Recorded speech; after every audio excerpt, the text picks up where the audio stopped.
Dear learners, viewers and dear students, hope you are well by the grace of Almighty Allah. Dear learners,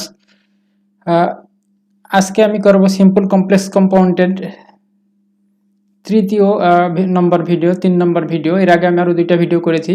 আমি আপনাদেরকে বলেছিলাম যে একসাথে আমি সিম্পল কমপ্লেক্স কম্পাউন্ড শেখাবো যাতে করে খুব সহজে আপনি চেঞ্জ করতে পারেন। ডিয়ার লার্নার্স, আপনারা যারা এখনো আমার আগের ভিডিও দুটো দেখেননি তারা দয়া করে ভিডিও দুটি দেখে নেন, তাহলে এই পরের ভিডিওটি বা এই ভিডিওটি বুঝতে আপনার জন্য আরো বেশি সহজ হবে, সুবিধা হবে।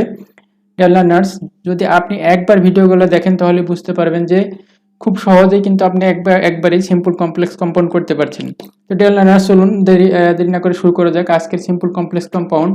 ডিয়ার লার্নার্স, যে পর্যন্ত করেছিলাম তারপরে আজকে যেখান থেকে আমরা শুরু করব সেটা হচ্ছে সিম্পল সেন্টেন্সে যদি সাবজেক্ট, ভার্ব প্লাস অ্যাডজেক্টিভ বা নাউন যুক্ত বাক্য থাকে তাহলে সেই ক্ষেত্রে আমরা কিভাবে পরিবর্তন করব, অর্থাৎ একটা সিম্পল সেন্টেন্সে যদি এগুলো থাকে তাহলে আমরা কিভাবে পরিবর্তন করব। তাহলে এটাকে আমরা যদি কমপ্লেক্স করতে চাই, কমপ্লেক্স করার সময় প্রথমে আমাদেরকে যে জিনিসটা দিতে হবে সেটা হচ্ছে সাবজেক্ট, তারপরে ভার্ব, তারপরে নাউন এবং নাউনটির রিলেটিভ প্রোনাউন। ভালো করে খেয়াল করুন, নাউনটির রিলেটিভ প্রোনাউন, তারপরে টেন্স ও নাম্বার অনুসারে আবার বিভাগ দেব, এরপরে অ্যাডজেক্টিভ দেব। এটা হচ্ছে আমরা যদি এই সেন্টেন্সটাকে আমরা যদি কি করি, কমপ্লেক্স করি, তাহলে আমরা আগে কমপ্লেক্স করে আসি। আগে এখানে সিম্পল যে সেন্টেন্সটা আছে সেটা মিলতেছে কিনা দেখুন, আমাদের যে আমরা যেটা বললাম সেটার সাথে। সেটা হচ্ছে সাবজেক্ট থাকবে, সাবজেক্ট তাহলে আই আছে, এরপর বলছে ভার্ব থাকবে, ভার্ব স আছে, এরপরে অ্যাডজেক্টিভ বা নাউন থাকবে, এলএম ম্যান, একটা অ্যাডজেক্টিভ আছে, একটা খোড়া মানুষ, তাহলে এটা একটা অ্যাডজেক্টিভ। তাহলে এগুলো আছে, যেহেতু এগুলো আছে তাহলে আমরা কি করব, এটা কেমন যদি আমরা কমপ্লেক্স করতে যাই তাহলে আমরা প্রথমেই দিব হচ্ছে সাবজেক্ট, তাহলে সাবজেক্ট আই দিলাম, ভার্ব দিব, ভার্ব স দিলাম, এরপরে নাউন, নাউন কি এ ম্যান দিলাম, এরপরে নাউনটি রিলেটিভ প্রোনাউন, তাহলে হু দিলাম, ম্যানের রিলেটিভ প্রোনাউন হু, আবার টেন্স ও নাম্বার অনুসারে দিতে হবে আমাদেরকে ভার্ব, তাহলে ভার্ব দিলাম ওয়াজ, কেন এখানে স ছিল অর্থাৎ ভার্বের পাস্ট ফর্ম, তারপরে দিতে হবে অ্যাডজেক্টিভ, তাহলে আমরা অ্যাডজেক্টিভ দিলাম, তাহলে হয়ে গেল এটা কমপ্লেক্স। তাহলে আশা করি বুঝতে পেরেছেন। আরও একবার দেখুন, প্রথমে সাবজেক্ট দিতে হবে, কমপ্লেক্স করার সময় সাবজেক্ট দিলাম, ভার্ব দিতে হবে, ভার্ব দিলাম স, এরপর নাউন দিতে হবে, নাউনটা দিলাম এ ম্যানের রিলেটিভ প্রোনাউন হু, আবার টেন্স অনুসারে নাম্বার ও টেন্স অনুসারে আমাদেরকে বিভার্ব দিতে হবে, পাস্ট ফর্মে ছিল সেজন্য ওয়াজ, এরপরে দিতে হবে অ্যাডজেক্টিভ, আমরা দিলাম অ্যাডজেক্টিভ এলএম। লার্নার্স, আশা করি বুঝতে পেরেছেন। এবার এই সেন্টেন্সটাকে যদি আমরা কম্পাউন্ড করতে যাই তাহলে আমরা কি করব, কম্পাউন্ড করার সময় আমাদেরকে বলছে যে প্রথম বাক্য অ্যান্ড দ্বিতীয় বাক্য, এভাবে করতে হবে, প্রথম বাক্য অ্যান্ড দ্বিতীয় বাক্য। তাহলে প্রথম বাক্য কি, আই স কাকে দেখি, এ ম্যান, একটা মানুষকে, আই স এ ম্যান, আমি একটা মানুষকে দেখি, অ্যান্ড এই যে মাঝখানে অ্যান্ড যুক্ত করা হলো, এরপরে বলছে দ্বিতীয় বাক্য, দ্বিতীয় বাক্যে হু ওয়াজ লেম, তাহলে এখন কি দেবে, হি ওয়াজ লেম, যে ছিল কি খোড়া, তাহলে এখানে আমরা মাঝখানে অ্যান্ড যুক্ত করে এটা দ্বিতীয় করে ফেললাম, অর্থাৎ আমরা এই সিম্পল সেন্টেন্সকে সহজেই কমপ্লেক্স এবং কম্পাউন্ড করে ফেললাম। এবার এখানে একটা এনবি দেওয়া আছে, ডিয়ার লার্নার্স ভালো করে খেয়াল করুন, এনবিটা কি, তবে অ্যাডজেক্টিভটি যদি সাবজেক্টকে কোয়ালিফাই করে তখন নিয়মটি কি দাঁড়াবে, আমরা দেখলাম যে একটা অ্যাডজেক্টিভ ছিল কিন্তু অ্যাডজেক্টিভটা সাবজেক্টকে কোয়ালিফাই করে নাই, কিন্তু এবার যদি বলছে যে সাবজেক্টকে যদি কোয়ালিফাই করে তখন কি দাঁড়াবে, তখন হচ্ছে আপনাকে কমপ্লেক্স সেন্টেন্সে করতে হবে যে ইট দিতে হবে, টেন্স অনুযায়ী বিভার্ব দিতে হবে, সাবজেক্ট দিতে হবে, সাবজেক্টের রিলেটিভ প্রোনাউন দিতে হবে, ভার্ব দিতে হবে, অ্যাডজেক্টিভ দিতে হবে, এইভাবে করতে হবে যদি কি করে, কোয়ালিফাই করে। যেমন সিম্পল সেন্টেন্সে কি থাকবে, সাবজেক্ট, ভার্ব, অবজেক্ট বা নাউন আমরা বা যদি বলি হচ্ছে অ্যাডজেক্টিভ, তাহলে এখন এটা অ্যাডজেক্টিভটা কোয়ালিফাই করছে কিনা এটা দেখতে হবে। হেলথ ইজ ওয়েলথ, স্বাস্থ্য হয় সম্পদ, তাহলে কি করলো, তবে অ্যাডজেক্টিভটি সাবজেক্টকে কোয়ালিফাই করলো, এই যে ওয়েলথ আছে এটা কি করতেছে, এই যে আমাদের এখানে হেলথ আছে এটাকে কোয়ালিফাই করতেছে। এজন্য এরকম হলে পরে আমরা কি বলে আসলাম যে প্রথমে ইট দিব, তাহলে ইট দিলাম, কমপ্লেক্সটা ভালো করে খেয়াল করুন, যেখানে আমরা যেটা দিয়েছি নিয়ম সেই নিয়ম অনুযায়ী করবো। তাহলে আমরা প্রথমে কি দিলাম, ইট, সাবজেক্ট, টেন্স অনুযায়ী বিভার্ব, ইজ বসলো কারণ ভার্ব প্রেজেন্ট ফর্মে আছে তাই, এরপরে বলছে যে সাবজেক্টকে ছিল হেলথ বসলো, সাবজেক্টের রিলেটিভ প্রোনাউন, তাহলে সাবজেক্ট হেলথের রিলেটিভ প্রোনাউন হুইচ, আবার বিভার্ব ইজ, এরপরে বলছে যে অ্যাডজেক্টিভ কি ছিল ওয়েলথ, তাহলে বসলো হচ্ছে ওয়েলথ। এইভাবে আমাদেরকে পরিবর্তন করতে হবে। ডিয়ার লার্নার্স, আশা করি বুঝতে পেরেছেন। এবং এই সেন্টেন্সটাকে যদি আপনি আবার কম্পাউন্ড করতে যান তাহলে কি করবেন, প্রথমে সাবজেক্ট, তারপরে ভার্ব, তারপরে নাউন, এরপরে মাঝখানে অ্যান্ড, তারপরে আবার যেটা হচ্ছে অ্যাডজেক্টিভ সেটা দিয়ে দেবেন, তাহলে হয়ে গেল এটা কম্পাউন্ড সেন্টেন্স। খুব সহজে ডিয়ার লার্নার্স খেয়াল করুন, এটা কিন্তু পরিবর্তন করা সম্ভব।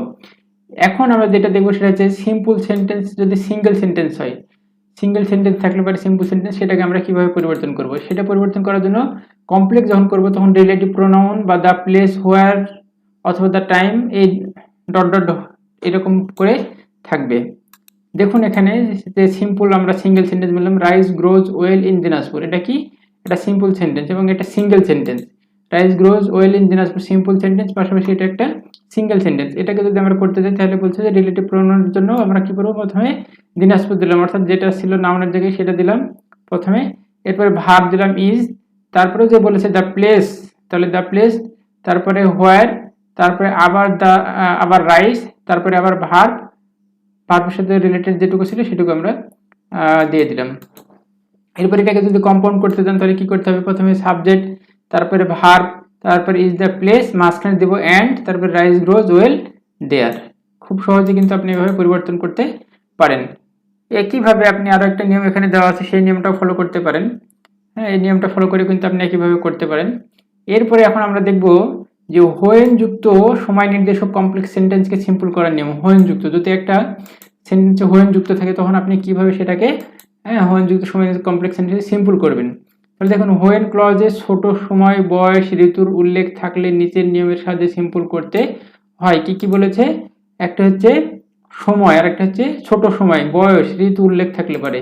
তাহলে কি করতে হবে, হোয়েন উঠে যাবে, হোয়েনের পরে যে সাবজেক্ট ও ইট ও ভার্ব থাকে সেটা উঠে যাবে। ছোট সময় থাকলে পরে অ্যাট ইন বসে, আর ঋতু থাকলে পরে তার পূর্বে ইন বা ডিউরিং বসে। বয়সের উল্লেখ থাকে এর পূর্বে অ্যাট দ্য এজ অফ বসে। এই জিনিসগুলো আমাদেরকে করতে হবে। এবার ডিয়ার লার্নার্স খেয়াল করুন, এখানে একটা কমপ্লেক্স সেন্টেন্স দেওয়া আছে, when it was daylight I was half awakened by the sound of chopping.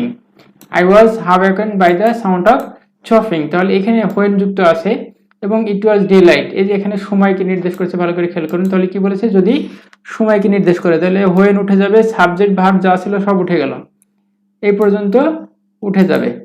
উঠে যাওয়ার পরে কি হলো, যে আমরা এখন সময়, ছোট সময় হলে পরে অ্যাড বসাবো। তাহলে এখানে ডে লাইট মানে কি, ছোট সময় অল্প, দিনের আলো, এজন্য অ্যাড বসেছে, তারপরে ডে লাইট। তারপরে বলছে দ্বিতীয় সেন্টেন্স যেটা থাকবে সেই দ্বিতীয় সেন্টেন্সটা সম্পূর্ণ দিতে হবে, I was half awakened by the sound of chopping. তাহলে খুব সহজে আপনি দেখুন একটা কমপ্লেক্স সেন্টেন্সকে সিম্পল করে ফেললেন। এরপরে আরো একটা আছে এখানে দেখুন, হোয়েন যুক্ত, when it was spring the cuckoo sings, এইখানে একটা সেন্টেন্স দেওয়া আছে। তাহলে এখন হোয়েন যুক্ত থাকলে পরে আমরা কি করব, হোয়েন এবং ইট এবং ভার্ব অর্থাৎ যেগুলো আছে এগুলো আমরা কি করলাম, বাদ দিয়ে দিলাম। বাদ দেওয়ার পরে থাকে কি স্প্রিং। স্প্রিং কি, স্প্রিংটা হচ্ছে বসন্তকাল, স্প্রিংটা হচ্ছে বসন্তকাল, যেহেতু বসন্তকাল তার মানে বড় সময়ের জন্য ইন স্প্রিং। তারপরে দ্বিতীয় সেন্টেন্স কি ছিল, the cuckoo sings in spring, the cuckoo sings হয়ে গেল, খুব সহজেই সিম্পল সেন্টেন্স। আর একটা দেখুন, যদি সময়টা আমরা বয়সকে নির্দেশ করে তখন কি হবে, হি ওয়াজ, when he was 4 he left his village, এটা আছে। তাহলে এটাকে আমরা কি করব, যেহেতু বয়স নির্দেশ করছে জন্য at the age of 4 he left his village, এটা হবে। এবার দেখুন এখানে বলছে যে তবে when দ্বারা কোনো সময় না বুঝিয়ে কোনো কাজ চলা বোঝালে at the time of plus when যুক্ত অংশের আইএনজি যুক্ত ক্রিয়াটি বা প্লাস বাকি ক্লজ বসে। তাহলে দেখুন এখানে কিন্তু সময় না, when it was raining he woke up, তাহলে এখানে কি হলো, যখন বৃষ্টি হচ্ছিল তখন সে জেগে উঠলো, এজন্য at the time of raining he woke up, হ্যাঁ, বৃষ্টি হওয়ার সময় সে জেগে উঠলো, এটা আমরা ব্যবহার করতে পারলাম। বিশেষ দ্রষ্টব্য দেওয়া আছে, when যুক্ত অংশে কোনো পার্সোনাল সাবজেক্ট উল্লেখ থাকলে সাবজেক্টের পরে পজিটিভ রূপ বসে, সাবজেক্টের পরে আমাদেরকে পজিটিভ রূপ বসাইতে হবে। যেমন when they were playing it began to rain, যখন তারা খেলছিল তখন বৃষ্টি শুরু হলো। তাহলে এখানে আমরা কি দিলাম, দেখুন at the time of their playing, at the time of their playing, এই যে এখানে আমরা দেয়ার ব্যবহার করেছি সেটা হচ্ছে পজিটিভ। এই যে এখানে আমরা কি ব্যবহার করলাম, দেয়ারটা কোথায় থেকে ছিল, সাবজেক্ট কি ছিল দে, তাহলে দে এর পজিটিভ ফর্ম হচ্ছে দেয়ার। তারপরে ইট বিগ্যান টু রেন যেটা আছে সেটাই হলো। এরপরে খেয়াল করুন, when I was eating he came, যখন আমি খাচ্ছিলাম তখন সে আসলো। তাহলে at the time of my eating, এই যে মাইটা কোথায় থেকে আসলো, মাইটা হচ্ছে এখানে যে সাবজেক্ট আছে আই সেটারই পজিটিভ হচ্ছে মাই, এইভাবে এখানে মাই বসলো। এরপর অতিরিক্ত যেটা হি ছিল হি বসলো। এনবি নোটবুক বলছে কম্পাউন্ড করার ক্ষেত্রে কি করতে হবে, প্রথম বাক্য দ্বিতীয় বাক্য এন্ড মাঝখানে দিতে হবে, তাহলে হবে। তাহলে দেখুন কি করলো, when he was 4 he left his village, এটা ছিল। তাহলে এখন আমরা কি দিলাম, he was 4, এটা হচ্ছে প্রথম বাক্য, মাঝখানে এন্ড আছে, এই যে মাঝখানে আমরা এন্ড দিব, এন্ড দিলাম মাঝখানে, এরপরে বলছে যে দ্বিতীয় বাক্য লেফট হিজ ভিলেজ। এখন দ্বিতীয় বাক্যতে সাবজেক্ট দেওয়া নাই কেন? আপনারা জানেন যে কম্পাউন্ড সেন্টেন্স যখন সাবজেক্ট একই হয় তখন কিন্তু দুইবার সাবজেক্ট দেওয়া লাগে না, একটা দিলেই হয়। এজন্য আমরা এখানে একটা সাবজেক্ট ব্যবহার করেছি। নিচে কয়েকটা এখানে ওয়ার্কআউট দেওয়া আছে, আপনি একটু ট্রাই করতে পারেন। এরপরে 11 নম্বরে যেটা দেওয়া আছে যে রিলেটিভ প্রনাউন যুক্ত কমপ্লেক্স সেন্টেন্সকে সিম্পল করার নিয়ম। কিভাবে রিলেটিভ প্রনাউন যুক্ত কমপ্লেক্স সেন্টেন্সকে আপনি সিম্পল করবেন? বলছে প্রদত্ত সেন্টেন্সটির প্রথম থেকে relative pronoun who, which, that এর পূর্ব পর্যন্ত বসে। এরপরে রিলেটিভ প্রোনাউনটি উঠে যায়। রিলেটিভ প্রোনাউনের পরে সাহায্যকারী ক্রিয়া থাকলে উঠে যায়। তারপরে পরে যে মূল ভার্ব থাকে সেই মূল ভার্বের প্রেজেন্ট ফর্মের সাথে আইএনজি যুক্ত হয়, বাকি অংশ বসে। এইভাবে করতে হবে। তাহলে আমাদের কি বললো? দেখুন, the writer lived in a cabin that belonged to the orphanage. তাহলে কি হচ্ছে? রিলেটিভ প্রোনাউন যুক্ত। এখন রিলেটিভ প্রোনাউন কোনটা? এই যে এখানে দ্যাট রিলেটিভ প্রোনাউন হিসেবে ব্যবহার হয়েছে। দ্যাটটা কি হয়েছে? রিলেটিভ প্রোনাউন হিসেবে ব্যবহার হয়েছে। এই রিলেটিভ প্রোনাউন যুক্ত যদি হয় তখন আমাদেরকে কি করতে হবে? বলছে প্রদত্ত সেন্টেন্স প্রথম থেকে relative pronoun who, which, that এর পূর্ব পর্যন্ত বসে। তাহলে দ্যাট এর পূর্ব পর্যন্ত কি ছিল? The writer lived in a cabin, এই পর্যন্ত ছিল। এই পর্যন্ত আমরা প্রথমে হচ্ছে বসাবো। এরপরে রিলেটিভ প্রোনাউনটি উঠে যায়। তাহলে রিলেটিভ প্রোনাউন কি? দ্যাটটি উঠে গেল। রিলেটিভ প্রোনাউনের পরে সাহায্যকারী ক্রিয়া থাকলে উঠে যায়। সাহায্যকারী ক্রিয়া নাই, অতএব সমস্যা নাই। পরে যে মূল ভার্ব থাকে সেই মূল ভার্বের প্রেজেন্ট ফর্মের সাথে আইএনজি যুক্ত। তাহলে মূল ভার্ব কোনটা আছে এখানে? পরে যে মূল ভার্ব আছে সেটা হচ্ছে বিলংড। এই মূল ভার্বের প্রেজেন্ট ফর্ম কি? বিলং এর সাথে আইএনজি যুক্ত করলে হয় বিলঙ্গিং। তারপরে বাকি অংশ যেটা আছে সেটাই। তার বাকি অংশ কি আছে? To the orphanage. তাহলে ডিয়ার লার্নার্স, আশা করি বুঝতে পেরেছেন। এভাবে খুব সহজে কিন্তু আপনি একটু খেয়াল করলে দেখবেন যে খুব সহজে কিন্তু আমি এই ট্রান্সফরমেশনগুলো করেছি। আপনি একটু মনোযোগ সহকারে এটা চেষ্টা করবেন, তাহলে কিন্তু আপনাকে ট্রান্সফরমেশনের জন্য আর কোনো চিন্তা করতে হবে না। এরপর এখানে একটা এনবি দেওয়া আছে notebook, subject relative pronoun past participle যুক্ত কমপ্লেক্স সেন্টেন্সকে সিম্পল করার নিয়ম। সাবজেক্ট থাকবে, রিলেটিভ প্রোনাউন থাকবে, পাস্ট পার্টিসিপল যদি থাকে তাহলে কি করতে হবে? তাহলে হচ্ছে যে প্রদত্ত সেন্টেন্সটির প্রথম থেকে relative pronoun who, which, that পূর্ব পর্যন্ত বসবে। এরপরে রিলেটিভ প্রোনাউনটা উঠে যাবে। রিলেটিভ প্রোনাউনের পরে সাহায্যকারী ক্রিয়া থাকলে উঠে যাবে, বাকি অংশ বসবে। একই রকম মোটামুটি আগেরটার মতো। যেমন এখানে দেখুন, the book which was published last year goat good market. তাহলে কি বলছে? যে subject relative pronoun past participle. তাহলে হচ্ছে সাবজেক্ট আছে এখানে, দেখুন এটা হচ্ছে সাবজেক্ট, তারপরে হুইচটা হচ্ছে রিলেটিভ প্রোনাউন, এই যে ওয়াজ পাবলিশড পাস্ট পার্টিসিপল। এরকম যদি হয় তাহলে আমরা এটাকে চেঞ্জ করার সময় কি করব? বলছে প্রদত্ত সেন্টেন্সের প্রথম থেকে রিলেটিভ প্রোনাউনের পূর্ব পর্যন্ত বসে। তাহলে রিলেটিভ প্রোনাউনের পূর্ব কি ছিল? দ্য বুক, এটা বসলো। এটা বসার পরে বলছে যে রিলেটিভ প্রোনাউনটি উঠে যায়। রিলেটিভ প্রোনাউন কি ছিল? হুইচ বাদ গেল। এরপর বলছে রিলেটিভ প্রোনাউনের পরে সাহায্য ক্রিয়া থাকলে উঠে যায়। সাহায্যকারী ক্রিয়া ওয়াজ ছিল, বাদ গেল।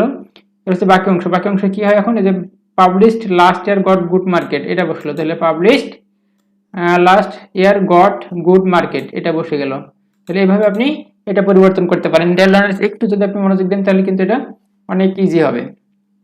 এর পরবর্তীতে নোট এখানে একটা দেওয়া আছে যে অনেক সময় relative pronoun plus past participle অবজেক্টের পরে বসে। সেক্ষেত্রে প্রদত্ত সেন্টেন্সটির প্রথম থেকে relative pronoun who, which, that এর পূর্ব পর্যন্ত বসে। রিলেটিভ প্রোনাউনটি উঠে যায়। রিলেটিভ প্রোনাউনের পরে সাহায্যকারী ক্রিয়া থাকলে উঠে যায়, বাকি অংশ বসে। এইভাবেও আপনি করতে পারেন। তাই এইভাবে করলে কি করতে হবে? দেখুন ডিয়ার লার্নার্স, এখানে বলছে যে I brought the car which was exported from Japan. তাহলে এটা যদি হয়, এখানে আমাদেরকে কি বলছে? অনেক সময় রিলেটিভ প্রোনাউন প্লাস পার্টিসিপল অবজেক্টের পরে বসে। তাহলে রিলেটিভ প্রোনাউনকে যে হুইচের পরে, অর্থাৎ রিলেটিভ প্রোনাউনের পরে এই যে পাস্ট পার্টিসিপল বসছে, এরকম যদি হয় সেক্ষেত্রে আমরা কি করব? সেন্টেন্সের প্রথম থেকে relative pronoun who, which, that এর পূর্ব পর্যন্ত বসে। তাহলে সেন্টেন্সের প্রথম থেকে রিলেটিভ প্রোনাউন পূর্ব পর্যন্ত থেকে আই ব্রট দ্য কার এই পর্যন্ত বসলো।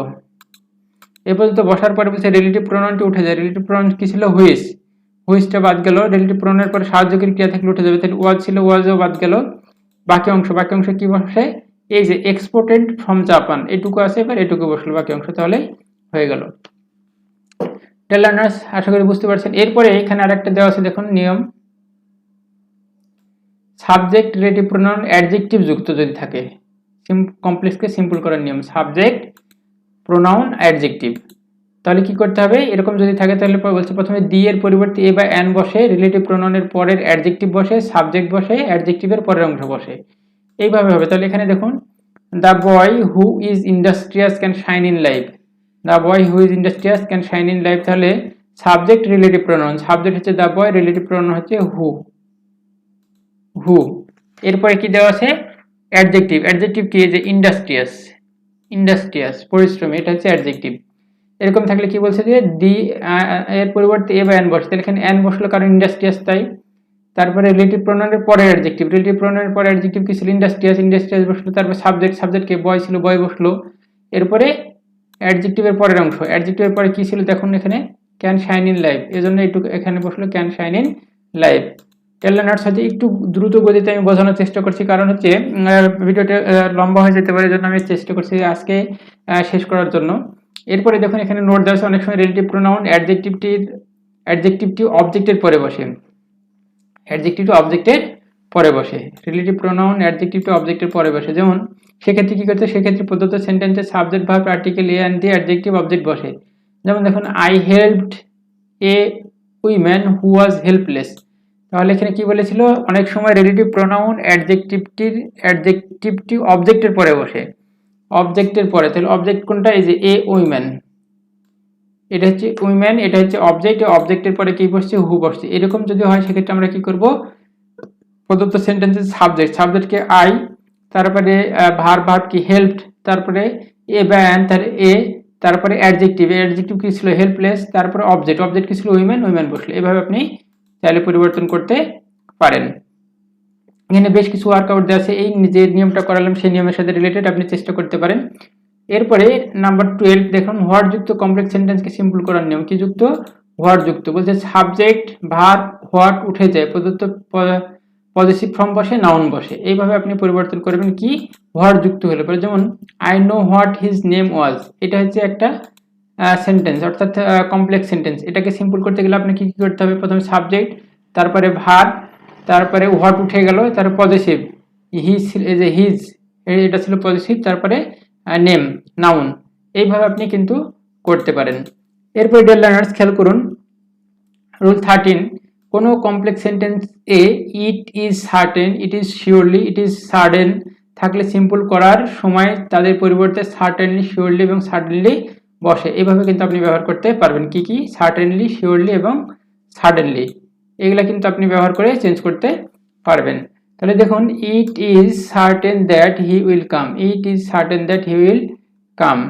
তাহলে এখানে আছে যে ইট ইজ সার্টেন যদি থাকে তাহলে কি হবে, আমরা কি বললাম সার্টেনলি, আর শেষের অংশ দ্যাটের পরে যেটা রিলেটিভ প্রোনাউন আছে সেটুকু দিলে হয়ে গেল, সার্টেনলি হি উইল কাম। এগুলো আপনাকে কিন্তু একবার দেখলে আপনি পারবেন।